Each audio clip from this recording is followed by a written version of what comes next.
नमस्कार साथियों। उत्तराखंड में अंकिता भंडारी के इंसाफ के लिए जो आवाज़ें नए सिरे से उठ रही हैं, उसके संदर्भ में थोड़ी सी बातचीत और आप साथियों से करनी है। वो हम करने की कोशिश करेंगे। और जो ये घटनाक्रम पिछले 2 दिन से और आगे बढ़ा है, उस घटनाक्रम के आईने में भी चीज़ें और साफ हो रही हैं कि न्याय, हक, इंसाफ की बात अंकिता भंडारी के अभी भी थोड़ा दूर है। और इसलिए हमारा ये साफ तौर पर कहना है कि इस प्रदेश की सत्ता में जो पार्टी बैठी है, वो मुद्दों को भटकाना बंद करे और वीआईपी बताए जा रहे लोगों को न्याय के कटघरे में, कानून के कटघरे में, इंसाफ के कटघरे में खड़ा करे।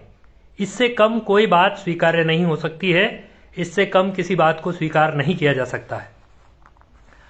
इस सिलसिले में आज जो घटनाक्रम हुआ, तो उसमें कैसे चीज़ों को डाइल्यूट किया जाता है, कैसे मसले को डाइवर्ट किया जाता है, तो उसकी शुरुआत जो भारतीय जनता पार्टी के प्रदेश अध्यक्ष महेंद्र भट्ट जी ने की।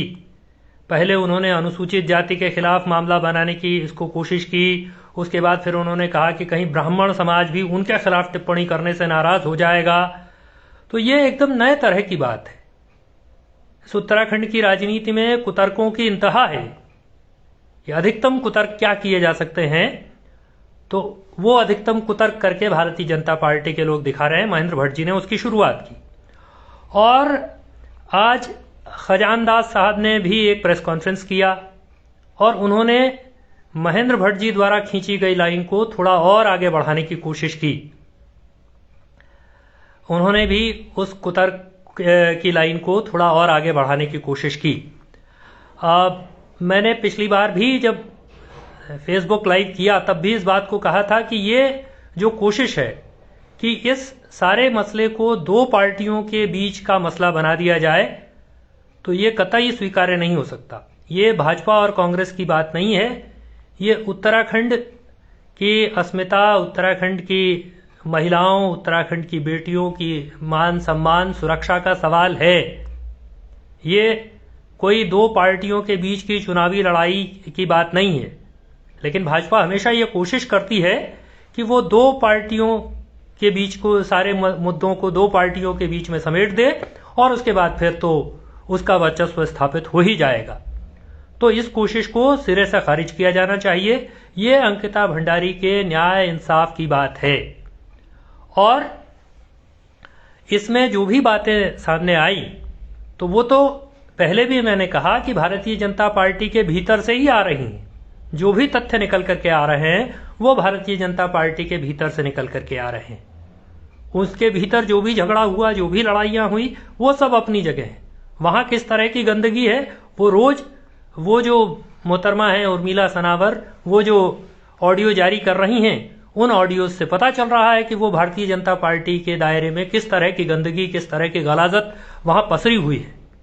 ये लोग जो रोज आए दिन देवभूमि देवभूमि देवभूमि के रटन करते हैं, इन्होंने इस उत्तराखंड को देवभूमि कह कह करके दरिंदा भूमि में तब्दील कर दिया है। दरिंदगी की भूमि में उत्तराखंड को तब्दील कर दिया गया है। तो ये तो स्पष्ट हो रहा है, ये तो साफ तौर पर दिखाई दे रहा है। बहुत साफ ये स्पष्ट है कि किस तरह से देवभूमि के रटन करके दरिंदा भूमि उत्तराखंड को बनाया जा रहा है। तो उत्तराखंड को दरिंदा भूमि नहीं, किसी सूरत में स्वीकार नहीं हो सकता। और हम तो मनुष्यों की भूमि ही बनाना चाहते हैं, मनुष्यता की भूमि बनाना चाहते हैं कि मनुष्यता की भूमि हो, मनुष्यों की भूमि हो, बहन बेटियों की सुरक्षा जहां निहित हो। लेकिन इस बात से पीछा छुड़ाने के लिए जितने तरह के उपक्रम किए जा रहे हैं, वो बहुत हैरत में डालने वाले हैं। और आज मैं देख रहा था, खजान दास साहब ने प्रेस कॉन्फ्रेंस किया। हालांकि ये सारे लोग हिंदू हिंदुस्तान का नारा लगाने वाले लोग हैं और जब जब हिंदी बोलते हैं, अद्भुत किस्म की हिंदी बोलते हैं। 3 बार उन्होंने दिवगंत कहा, दिवंगत को दिवगंत। विद्वेष सही शब्द है, उसको विद्वेष वो कह रहे थे। तो ये तो उनकी हिंदी की स्थिति है। और बाकी जो था वो तो सब कुतर्क था, उसके अलावा कोई बात ही नहीं थी, उसमें कोई तर्क नहीं था, किसी तरह का तर्क नहीं। लेकिन चूंकि कुछ भी बोलना है तो इसलिए वो बोल रहे हैं। और इस बात को भी कहना है कि ये स्वर आज के दिन पर तो इस पूरे प्रकरण में सीबीआई जांच हो, ये बात सिर्फ जन आंदोलनों के लोग, सड़क पर खड़े हुए लोग या विपक्ष की पार्टियां नहीं कह रही हैं, ये स्वर भारतीय जनता पार्टी के भीतर से भी हैं। त्रिवेंद्र सिंह रावत जी ने ये बात कही। यमकेश्वर की जो पूर्व विधायक हैं विजया बड़थवाल जी, तो विजया बड़थवाल जी ने 24 दिसंबर को इस राज्य के मुख्यमंत्री को एक चिट्ठी लिखी है। उस चिट्ठी में उन्होंने जो 2 मांगे सरकार से ठोस रूप से की, तो वो 2 मांगे क्या हैं? वो 2 मांगे हैं कि सीबीआई जांच को तुरंत मंजूरी दी जाए, और दूसरी मांग है कि जनता को यह भरोसा दिया जाए कि न्याय और सत्य की आवाज दबाई नहीं जाएगी। तो ये मांग बाहर से ही नहीं है, ये मांग अंदर से भी है कि न्याय और सत्य की आवाज दबाई नहीं जानी चाहिए। और भारतीय जनता पार्टी के भीतर जिस तरह का झगड़ा था, अक्सर तो चोरी कैसे पकड़ी जाती है, चोरों के बीच में माल के बंटवारे को लेकर के झगड़ा होता है, डकैतों के बीच में माल के बंटवारे को लेकर के झगड़ा होता है, और उसी में कोई पुलिस का इन्फॉर्मर बनता है, कोई पुलिस को सूचना देता है कि वहां तो डकैती का माल है, वहां तो चोरी का माल है, चोरी ऐसे ही पकड़ी जाती है। तो इस प्रकरण में भी भारतीय जनता पार्टी की जो चोरी है या फिर उसका कुरूप चेहरा है, उसके धर्म की आड़ में जो कुछ वो करती है, धर्म का नारा दे करके, धर्म के खतरे में होने का नारा दे दे करके जो कुछ वो करती है, उसका खुलासा उसी के भीतर से हो रहा है। और एक और बात है कि कई दिनों से जिनके खिलाफ आरोप लग रहा है,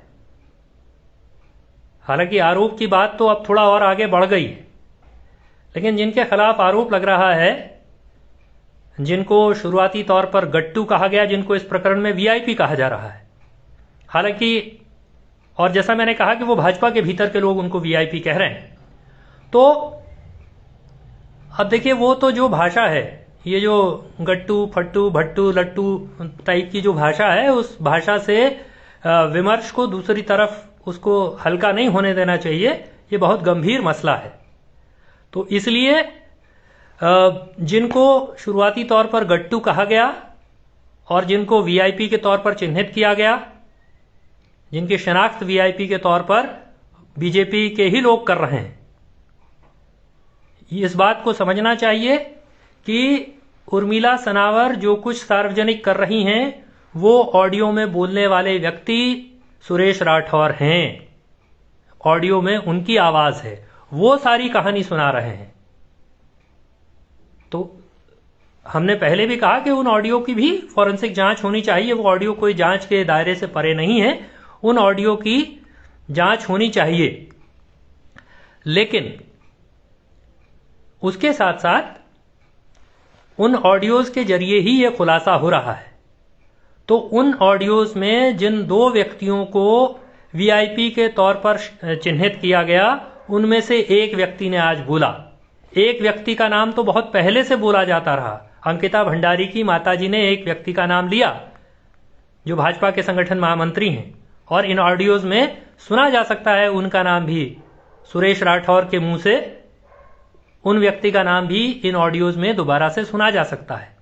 लेकिन उन्होंने गजब के चिकने खड़े हैं लोग कि उन्होंने बिल्कुल खामोशी बरतना ही मुनासिब समझा है अब तक, जबकि उनका नाम तो कई बार कई तरह से लोग बार बार लेते रहे। तो बहरहाल दुष्यंत कुमार गौतम जी आज सामने आए हैं, कल रात से वो सामने आए हैं। तो पहला काम उन्होंने क्या किया? उन्होंने पहला काम किया कि उत्तराखंड के गृह सचिव को चिट्ठी लिखी है। बताइए, तो वो अफसरों को चिट्ठी लिखने का क्या मतलब है? भाई चिट्ठी लिखनी हो राज्य के मुख्यमंत्री को कहिए, जो भी कहना है, लेकिन उन्होंने गृह सचिव को चिट्ठी लिखी है। और गृह सचिव को चिट्ठी लिख करके उन्होंने एक लिस्ट बना करके उनको दी कि उनके खिलाफ झूठा प्रचार हो रहा है, उनके खिलाफ मिथ्या प्रचार हो रहा है, उनके खिलाफ षड्यंत्र हो रहा है और झूठे ऑडियो वायरल किए जा रहे हैं। इसके लिए उन्होंने 28 Facebook IDs, 9 Instagram handles, 8 YouTube channel और 2 ट्विटर अकाउंट का ब्यौरा दिया है कि साहब इन पर रोक लगाइए, इनको बंद करिए। तो ये पहला काम सार्वजनिक रूप से सामने आकर के उन्होंने किया। कुल मिलाकर के आवाज जो भी उठ रही हैं उनको धमकाने का काम किया, और इनमें से ज्यादातर लोग बड़े जेन्युइन हैं, लेकिन उन्होंने सभी धान 22 पंसेरी की तर्ज पर जो जेन्युइन हैं और जो जेन्युइन नहीं है, जो जिनका धंधा सनसनी है, उन सबको एक ही जगह खड़ा कर दिया है। तो सभी धान 22 पंसेरी हो गया। लेकिन कुल मिलाकर के ये जो भी स्वतंत्र आवाजें हैं उन सबको डराने की, उन सबको धमकाने की कोशिश। तो पहला काम सामने आकर के उन्होंने अपनी सरकार के एक अफसर को चिट्ठी लिख करके, ये एक तरह का निर्देश है कि आपको इन सब पर लगाम लगानी है, इन सब पर रोक लगाइए, पहली बात उन्होंने कही। और दूसरा, कुछ 2-3 मिनट का एक वीडियो भी उन्होंने जारी किया, और उस वीडियो में वो क्या कह रहे हैं? उस वीडियो में कह रहे हैं, मेरा इतने साल लंबा राजनीतिक जीवन है, 40-45 साल मैंने राजनीति में बिताए हैं, मैं बहुत ही सत्यवादी आदमी हूं, बहुत ही साफ सुथरी निष्ठा वाला व्यक्ति हूं, मैं तो बहुत ही भला आदमी हूं, और वगैरह वगैरह इसी तरह का जो भी बात कही जा सकती है वो उन्होंने कही। उसमें अब ये बड़ा अद्भुत है कि धर्म का हवाला, ईश्वर का हवाला कैसे दिया जाता है। तो उर्मिला सनावर भी महादेव की भक्त हैं, वो भी महादेव का हवाला दे रही हैं। दूसरी जो महिला हैं वो भी महादेव का हवाला दे रही हैं। तीसरे कहीं से आ रहा है, वहां भी धर्म की कसम खाई जा रही है, ईश्वर की कसम खाई जा रही है। सबका ईश्वर अपने अपने हिसाब का है, सबको सहूलियत है, क्योंकि ईश्वर तो आकर के हाथ पकड़ेगा नहीं, ना जीभ पकड़ेगा कि बेटा या बेटी तू झूठ बोल रही है। तो इसलिए ये खुली छूट है, साफ सुथरा दिखने के लिए ऐसा कर लिया जाए। तो दुष्यंत कुमार गौतम साहब ने ये आकर के कह दिया कि मैं तो बहुत ही भला, बहुत ही साफ सुथरा, मेरे विरुद्ध षड्यंत्र हो रहा है, और अगर साबित हो जाए तो मैं राजनीति छोड़ दूंगा। मैं ये कहना चाहता हूं कि इस तरह की लफाजी का कोई मतलब नहीं, और ये 2 मिनट की लफाजी करने के लिए आपने 4 दिन लगा दिए, 4 दिन तक आप देखते रहे। प्रश्न ये है कि आपके सामने ये ऑडियोज उससे पहले आ चुके थे, यानी सार्वजनिक होने से पहले ये ऑडियो आ चुके थे। इस बात को पहले के लाइव में भी मैंने जिक्र किया कि आरती गौड़ जी ने अपने फेसबुक लाइव में कहा कि उन्होंने इस बाबत दुष्यंत कुमार गौतम को सूचना दी कि उनके बारे में उर्मिला सनावर ऐसे आरोप लगा रही हैं, और दुष्यंत कुमार गौतम ने कहा कि उस पागल महिला के चक्कर में मत पड़ो, और आरती गौड़ का फोन नंबर ब्लॉक कर दिया। और उर्मिला सनावर ने भी अपने एक इंटरव्यू में कहा कि उन्होंने जब ये ऑडियो उनके सामने आया तो उन्होंने ये ऑडियो पहले दुष्यंत कुमार गौतम को भेजा, सार्वजनिक होने से पहले, सार्वजनिक करने से पहले, और दुष्यंत कुमार गौतम ने इस पर कोई प्रतिक्रिया व्यक्त नहीं की। तो इतने दिन तक ये खामोशी का क्या मतलब था? खामोशी के बाद जब पहली बार आपने जबान खोली तो आपने उन लोगों के खिलाफ जबान खोली जो सोशल मीडिया पर, यूट्यूब चैनल पर, ट्विटर पर, फेसबुक पर, इंस्टाग्राम पर उन चीजों को रिपोर्ट कर रहे हैं, लिख रहे हैं, और उनमें से बहुत सारे लोग तो बहुत जेन्युइन लोग भी हैं, सनसनीखेज तरीके से चीजें नहीं करते हैं, वो ऐसे लोग भी हैं। तो पहला काम आपने ये किया कि जो भी आवाजें आपके खिलाफ सुनाई दे रही हैं उनका दम घोटा जा सके, उनका मुंह बंद किया जा सके, स्वतंत्र आवाजों का गला घोटा जा सके, पहले बात आपने की। और दूसरी बात दुष्यंत कुमार गौतम साहब ने जो की वो उन्होंने की कि एक 2 मिनट का, 3 मिनट या 2 मिनट 4 मिनट का एक वीडियो रिलीज किया, और उसमें अपने भले होने का बखान किया कि वो कितने भले आदमी हैं, कितने सालों से क्या करते हैं, महिलाओं का सम्मान करते हैं और जाने क्या क्या करते हैं। लेकिन कहीं कोई तथ्य की बात नहीं। प्रश्न क्या है?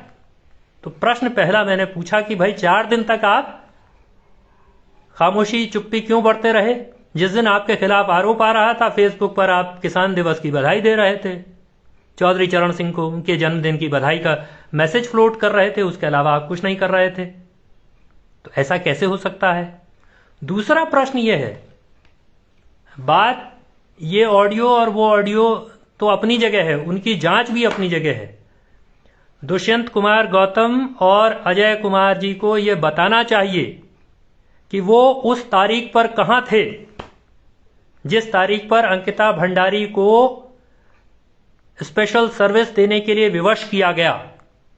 उस तारीख पर वो कहां थे, उस दिन पर वो कहां थे, ये स्पष्टीकरण दुष्यंत कुमार गौतम और अजय कुमार को देना चाहिए। ये बहुत साफ बात है, इससे इतर उतर बात करने की बात नहीं है। कल रात उर्मिला सनावर ने जो ऑडियो सुनाया है उसमें सुरेश राठौर बताए जा रहे व्यक्ति कह रहे हैं कि उस दिन दुष्यंत कुमार गौतम हरिद्वार में थे। अब दुष्यंत कुमार गौतम ये बताएं कि वो उस दिन कहां थे, हरिद्वार में थे या नहीं थे, और हरिद्वार में थे तो क्यों थे। वो बताएं कि उनका उस रिजॉर्ट में आना जाना था कि नहीं था, और आना जाना था तो क्यों था, उनका क्या संबंध है उस रिजॉर्ट से। वो बताएं कि उस रिजॉर्ट में, उस वनंतरा रिजॉर्ट में या ऐसी किसी जगह पर वो परिवार के साथ जाते थे कि अकेले जाते थे, उनको ये बताना चाहिए।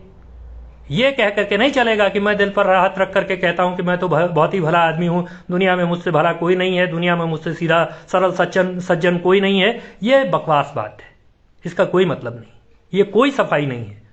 आप बताइए कि जिस तारीख पर अंकिता भंडारी को इस बात के लिए विवश किया गया, उन तारीखों पर आप कहां थे। सुरेश राठौर नाम के व्यक्ति के आवाज में जो ऑडियो सामने आ रहा है वो कह रहा है कि उन तारीखों पर आप हरिद्वार में थे, हरिद्वार आए थे, और उसके बाद आपके लिए ऐसी व्यवस्था की गई, आपको ऐसे विवश किया गया। तो इस बात का जवाब देना चाहिए, ये खामखा की बातें बंद हों। और मैंने पहले भी कहा कि इस बात की जांच होनी चाहिए। कॉल डिटेल रिकॉर्ड्स यानी CDR, अजय कुमार की call detail record, Dushyant Kumar Gautam का, और उसके अलावा मोबाइल लोकेशंस इनकी, और ये जहां थे वहां क्यों थे, वहां क्या कर रहे थे, इस बात का जवाब चाहिए। बाकी कोई कोरी लफाजी नहीं चाहिए। और कल रात तो जो चला है मामला, जो ऑडियो का एक हिस्सा कल चला है, तो उससे तो बात थोड़ा और आगे बढ़ गई। आज वो ऑडियो के फॉर्म में सोशल मीडिया में सर्कुलेट हो रहा है, वो उतना ऑडियो। तो वो जो ऑडियो सर्कुलेट हो रहा है, तो उस ऑडियो में साफ तौर पर कहा जा रहा है कि दुष्यंत कुमार गौतम न केवल उस प्रकरण में VIP हैं, बल्कि उनके खिलाफ महिलाओं के साथ अभद्रता, छेड़छाड़, बदतमीजी संबंधी 7 शिकायतें मय सबूतों के भाजपा हाईकमान को भेजी गई हैं। तो अब इस बात का जवाब दीजिए कि वो वास्तव में ऐसी 7 शिकायतें हैं या नहीं हैं, और ऐसी शिकायतें कौन सी हैं। ऐसी शिकायतों को साफ किया जाना चाहिए, उनका पता लगना चाहिए। और अगर भारतीय जनता पार्टी के हाईकमान के पास ऐसी 7 शिकायतें सबूतों के साथ मौजूद हैं, तो तब सवालों के घेरे में भारतीय जनता पार्टी, उसका हाईकमान भी है कि एक व्यक्ति के खिलाफ महिलाओं के साथ अभद्रता करने, महिलाओं के साथ छेड़छाड़ करने, महिलाओं के साथ बदतमीजी करने की शिकायतें सबूतों के साथ उसके पास आई, और उसके बावजूद उस व्यक्ति को उत्तराखंड का प्रभारी बना रहने दिया गया। उस व्यक्ति को अभी हाल के दिल्ली में हुए विधानसभा चुनाव में प्रत्याशी भी बनाया गया, जहां भाजपा की इतनी प्रचंड लहर के बावजूद वो व्यक्ति चुनाव हार गया। तो ये जवाब देना चाहिए। और इस बात का जवाब भी, अब तो बात मुख्यमंत्री तक भी पहुंच गई है। ये कहा जा रहा है कि उत्तराखंड के मुख्यमंत्री पुष्कर सिंह धामी जी ने CBI इंक्वायरी नहीं होने दी ताकि इन VIPs को बचाया जा सके। तो जवाब मुख्यमंत्री को देना चाहिए। और मुख्यमंत्री अजय कुमार वाला रास्ता अपनाए हुए हैं। और अजय कुमार वाला रास्ता क्या है? अजय कुमार वाला रास्ता यह है कि आरोप लगता रहे, आप चुप्पी बरतते रहिए। इधर आरोप लग रहा है, राज्य की राजनीति में सवाल उठ रहे हैं, राज्य की राजनीति में आप पर प्रश्न चिन्ह उठ रहे हैं, सार्वजनिक जीवन में आप पर सवाल उठ रहा है कि एक लड़की को एक तरह से वेश्यावृत्ति में धकेलने की कोशिशों के चलते जिसकी हत्या कर दी गई उसके इनकार करने पर, और उसके लिए जो जिम्मेदार लोग हैं आपकी पार्टी के, उनको बचाने के लिए आपने उस प्रकरण की सीबीआई जांच नहीं होने दी। और मुख्यमंत्री का कैसे जवाब देते हैं इन सारे आरोपों का? तो मुख्यमंत्री मेलों का उद्घाटन करके जवाब देते हैं इन सारे आरोपों का। मुख्यमंत्री मॉर्निंग वॉक के फोटोग्राफ साझा करके जवाब देते हैं इन सारी बातों का। ये खामोशी से बच निकलने की कोशिश मुख्यमंत्री कर रहे हैं, लेकिन उत्तराखंड की जनता को यह सुनिश्चित करना चाहिए कि मुख्यमंत्री को भी ऐसे बच नहीं निकलने दिया जाए। मुख्यमंत्री को जवाबदेह बनाया जाए, जवाबदेही के कटघरे में उनको खड़ा किया जाए। और मुख्यमंत्री जी, अगर आपने ये किया है तो आपको मुख्यमंत्री के पद पर रहने का कोई अधिकार नहीं है। 1 मिनट भी आपको उस पद पर नहीं रहना चाहिए। बाकी सब चीजें अपनी जगह, लेकिन एक बच्ची की हत्या हो गई, और उसकी हत्या इसलिए हुई कि वो इन तमाम लोगों को, ये जो तथाकथित वीआईपी हैं, इन तथाकथित वीआईपीज को स्पेशल सर्विस देने से इनकार कर रही थी, इनके हाथों यौन शोषण अपना करवाने से इनकार कर रही थी, इसलिए उसकी हत्या हो गई। और आपने उसकी हत्या को प्राथमिकता देने के बजाय, असली अपराधियों को पकड़वाने की कोशिश करने के बजाय, यदि प्राथमिकता यह बनाई कि अपनी पार्टी के दामन को दागदार होने से बचाया जा सके, तो इससे ज्यादा शर्मनाक बात कोई नहीं है। और तब तो ऐसे व्यक्ति को किसी सूरत में मुख्यमंत्री की कुर्सी पर बने रहने का अधिकार नहीं है। तो पुष्कर सिंह धामी जी, ये मेलों का उद्घाटन करना बंद करिए। ये मेले ठेलों से इस राज्य को कुछ नहीं हासिल होता है। कुछ लोगों से नारा लगा करके खुश होते रहिए, वो कहते रहे कि स्वागत है भाई, स्वागत है। अरे स्वागत जब होगा तब देखा जाएगा। मैं तो पहले जिक्र कर चुका है इस बात का कि कैसे कितने लोगों को नोटिस दिया गया। 28 फेसबुक अकाउंट्स को नोटिस दिया गया है, 9 इंस्टाग्राम हैंडल्स को, 8 यूट्यूब चैनल्स को और 2 ट्विटर अकाउंट को। तो कोई दिक्कत नहीं है, वो नोटिस आएगा तो देखा जाएगा। लेकिन ये इन सवालों से बचा नहीं जा सकता। इन सवालों का सामना करना पड़ेगा कि मुख्यमंत्री क्या उन लोगों को बचा रहे थे। और मैं फिर ये कहना चाहता हूं कि ये बहस, इस बहस का कोई मतलब नहीं है कि वो महिला कौन है, वो महिला क्या है, वो महिला कैसी है। इसका कोई अर्थ नहीं है। लेकिन जो चीजें सामने आ रही हैं वो बहुत ही शर्मनाक है, इस उत्तराखंड राज्य के लिए भी शर्मनाक है। इसलिए इन सारी चीजों का खुलासा होना जरूरी है, इन सारी चीजों का स्पष्टीकरण सामने आना जरूरी है। भारतीय जनता पार्टी ने इस देश में गजब दरिंदों को पनाह देने का रिकॉर्ड कायम किया है। कुलदीप सेंगर को दोषी पाया गया हत्या का, रेप का, और उसके बावजूद वो आराम से छूट जा रहा है। बिल्किस बानो के बलात्कारियों को कोर्ट से सजा होने के बाद गुजरात की भारतीय जनता पार्टी की सरकार ने रिहा कर दिया और उनका फूल मालाओं से स्वागत किया गया। तो भारतीय जनता पार्टी ऐसी पार्टी है जो बलात्कारियों का फूल मालाओं से स्वागत करती, उनको संस्कारी बताती है। अपने आप को धर्म की झंडा बरदार कहने वाली पार्टी, धर्म की ठेकेदार बताने वाली पार्टी, दूसरों से धर्म को खतरा होना का भ्रम फैलाते रहने वाली पार्टी, वो इस तरह से हत्यारों, बलात्कारियों का सम्मान करती है, संरक्षण करती है, उनको जेल से बाहर निकालने का इंतजाम करती है। तो कुल मिलाकर के ये बात बहुत निश्चित ही, ये बहुत बेशर्मी की बात है। ये सरकार बहुत ही बेशर्मी पर उतरी हुई है। तो कुल मिलाकर के बात यही है कि अब इस तरह के बहानेबाजियों से बात नहीं बनेगी। और उत्तराखंड के तमाम लोगों से, तमाम संघर्षशील लोगों से मैं ये अपील करना चाहता हूं आखिरी में कि भारतीय जनता पार्टी कोशिश करेगी, उसने पूरी कोशिश कर ली कि अपने लोगों को बचाने की कोशिश करे। इस जघन्य हत्याकांड में भी, जैसा मैंने पहले कहा, उसकी प्राथमिकता यह रही कि अपनी पार्टी के दामन पर दाग ना आए, अपनी पार्टी के पदाधिकारी न फंसने पाए, उनको किसी तरह से बचा लिया जाए। बाकी देखा जाएगा, बाकी किसी की हत्या हो, किसी के साथ इंसाफ न हो, वो उनकी प्राथमिकता में नहीं है। लेकिन उत्तराखंड के तमाम जनमानस से ये अपील है, ये निवेदन है कि इस मुद्दे पर लगातार संघर्ष करिए। इस मुद्दे पर लगातार हमको सड़क पर उतरे रहना पड़ेगा।